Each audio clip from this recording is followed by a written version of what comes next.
Hello student, आज हम standard fourth का थर्ड चैप्टर पढ़ेंगे। थर्ड चैप्टर है बुद्धिमत्ता। बुद्धिमत्ता का मतलब है अक्लमंदी। बहुत समय पहले की बात है। किसी नगर में रामधन नाम का एक व्यक्ति रहता था। उसकी कपड़े की एक छोटी सी दुकान थी। वह प्रतिदिन मुंह अंधेरे उठता और ज़रूरी कामों से निवृत्त होकर दुकान पर जाता। सारा दिन दुकान का काम देखता और शाम होने पर ही घर लौटता। अपने अथक परिश्रम के बल पर वह शीघ्र ही अपार धन दौलत का स्वामी बन गया और नगर के धनाढ्य लोगों में गिना जाने लगा। देखो बच्चों, बहुत समय पहले की बात है। एक नगर में रामधन नाम का एक व्यक्ति रहता था। उसके कपड़े की छोटी सी दुकान थी। वह प्रतिदिन अंधेरे में ही उठकर अपने ज़रूरी कामों को पूरा करता था और दुकान पर जाता था। सारा दिन वह दुकान का काम देखता और शाम को वह अपने घर लौटता था। ज़्यादा परिश्रम करने के कारण वह शीघ्र ही बहुत धनवान बन गया, धन दौलत का स्वामी बन गया और वह नगर में एक धनवान व्यक्ति के नाम से जाने लगा। वर्ष बीतते गए। रामधन बूढ़ा हो गया था। अब उसे महसूस होने लगा कि वह इस संसार में अधिक समय तक नहीं रहेगा। अतः उसने अपना धन अपने दोनों पुत्रों में बांटने की बात सोची, किंतु वह धन को सही हाथों में सौंपना चाहता था। इसलिए उसने अपने दोनों पुत्रों की परीक्षा लेने का निर्णय किया। बहुत समय बीत गए। कुछ साल के बाद वह रामधन बूढ़ा हो गया और उसे यह लगने लगा कि इस संसार में अब मेरे ज़्यादा दिन नहीं बचे हैं। मुझे कभी भी कुछ भी हो सकता है। इसलिए मैं अपना धन अपने दोनों पुत्रों को बांट देता हूँ, यह उसने सोचा। पर वह सोचने लगा कि मैं यह धन किसे दूँ। वह अपना यह धन सही हाथों में सौंपना चाहता था कि मेरे इस धन का अच्छा उपयोग हो सके। इसलिए उसने सोचा, मैं अपने दोनों पुत्रों की परीक्षा लेने का निर्णय लिया। रामधन ने अपने दोनों पुत्रों की परीक्षा लेने का निर्णय लिया, फैसला लिया कि मैं अपने दोनों पुत्रों की परीक्षा लेता हूँ। दोनों पुत्रों में से कौन इस धन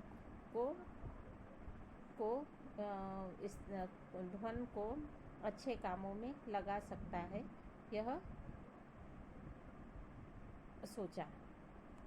एक दिन रामधन ने शाम के समय अपने दोनों पुत्रों को बुलाया और उनसे कहा, यह लो, एक एक रुपया और बाजार जाकर कोई ऐसी वस्तु खरीद कर लाओ जो सारे घर को भर दे, किंतु यह ध्यान रहे तुम्हें इस 1 रुपये से अधिक खर्च नहीं करना है। देखो, एक दिन रामधन ने शाम के समय अपने दोनों पुत्रों को अपने पास बुलाया और कहा, मैं तुम्हें 1 रुपया देता हूँ और तुम इसे बाजार जाकर कुछ ऐसी वस्तु खरीद कर लाओ जिससे सारे घर को भर दे। 1 रुपये की ऐसी वस्तु लाओ कि जिससे वह वस्तु सारे घर को भर दे, किंतु यह ध्यान रहे कि तुम्हें इस 1 ही पैसे का खर्च करना है, इससे ज़्यादा पैसे खर्च नहीं करना है। पिता की बात सुनकर दोनों पुत्रों को बड़ी हैरानी हुई। वे मन ही मन सोचने लगे कि भला 1 रुपये में ऐसी क्या वस्तु खरीदी जा सकती है जो पूरे घर को भर दे। अभी वे इसी अधेड़-बुन में लगे थे कि तभी पिता ने कहा, पुत्रों, सोच विचार में समय व्यर्थ मत करो। तुरंत जाओ और मेरे दिए हुए कार्य को समाप्त करके शीघ्र घर लौटो। पिता की बात सुनकर उसके दोनों पुत्र बहुत हैरानी में पड़ गए और वह मन ही मन सोचने लगे कि हम इस 1 रुपये की ऐसी कौन सी वस्तु लाए जो पूरे घर को भर दे। 1 रुपये में तो कोई भी वस्तु नहीं आती। वह यह सोचने लगे, तभी पिताजी ने कहा, पुत्रों, सोच विचार में अपना समय मत बिताओ और तुरंत जाओ और अपने कार्य को समाप्त करके शीघ्र बाजार से लौटो। दोनों पुत्र 1-1 रुपया लेकर बाहर आ गए। बड़ा पुत्र रुपया लेकर सीधा बाजार गया। वह बहुत देर तक बाजार में घूमता रहा। उसने वहाँ की सभी दुकानें छान मारी, परंतु उसे ऐसा कुछ भी नहीं मिला जिससे 1 रुपये में सारा घर भरा जा सकता था। वह निराश होकर घर लौटने ही वाला था कि तभी उसे भूसे से लदी एक बैलगाड़ी आती दिखाई दी। उसने सोचा कि क्यों न इसी भूसे वाले से बात कर लूं। वह बैलगाड़ी के पास गया और भूसे की कीमत के विषय में गाड़ीवाल से पूछताछ करने लगा। कीमत पर काफ़ी मोल भाव हुआ, अतः अंत में गाड़ीवाल सारा भूसा 1 रुपये में देने को तैयार हो गया। देखो, दोनों पुत्र 1-1 रुपया लेकर बाहर आ गए और वह सीधा बाजार गए। बहुत देर तक बाजार में घूमते घूमते सभी दुकानें उन्होंने छान मारी, परंतु ऐसी कुछ भी वस्तु उन्हें नहीं दिखाई जिसको 1 रुपये में खरीदकर वह पूरा घर भर सके। निराश होकर जब वह निराश होकर घर लौटने वाला था तो उसे एक भूसे की बैलगाड़ी दिखी। उसने भूसे वाले से बात करी, पर वह भूसे की कीमत ज़्यादा बताने लगा। बहुत पूछताछ करने के बाद, वह मोल भाव करने के बाद वह गाड़ीवान 1 रुपये में पूरा भूसा देने तैयार हो गया। बड़ा पुत्र भूसे से लदी गाड़ी लेकर घर पहुंचा। बड़ी आशा से उसने घर में भूसा भरना शुरू किया। जब सारा भूसा घर के अंदर आ गया तो उसने पाया कि पूरे घर को भर देने की बात तो अलग थी, वह भूसा तो फर्श को भी नहीं ढक पाया था। देखो, यह किसने लाया था? बड़ा पुत्र ने लाया था। उसके बड़े पुत्र ने भूसे से लदी गाड़ी लेकर घर आया था और वह उस भूसे से पूरे घर को उसने भरना चाहा, पर वह उस पूरे घर को नहीं भर सका। थोड़ा बहुत फर्श ही ढक पाया था। उधर छोटा पुत्र 1 रुपया लेकर सीधा बाजार नहीं गया। वह बैठकर सोचने लगा कि 1 रुपये से ऐसा क्या खरीदे कि पूरा घर भर जाए। कुछ देर सोच विचार करने के बाद उसके मस्तिष्क में एक विचार आया। वह तेजी से बाहर की ओर गया। वहाँ उसने 1 रुपये से कुछ मोमबत्तियाँ खरीदी।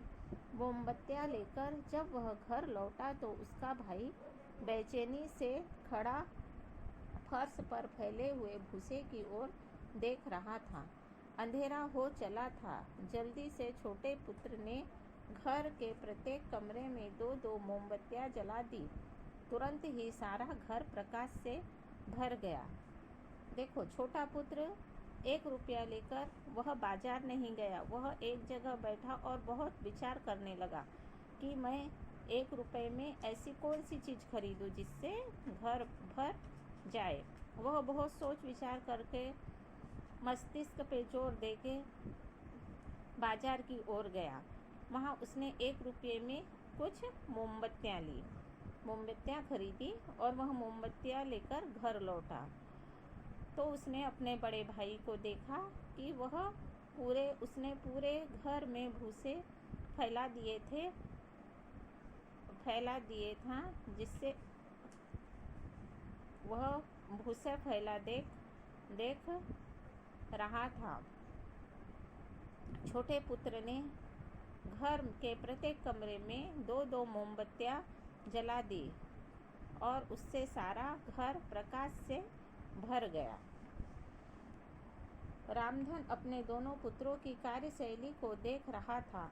वह उनके पास आया और छोटे पुत्र की पीठ थपथपाते हुए बोला, शाबाश पुत्र, तुमने बहुत बुद्धिमता से काम लिया।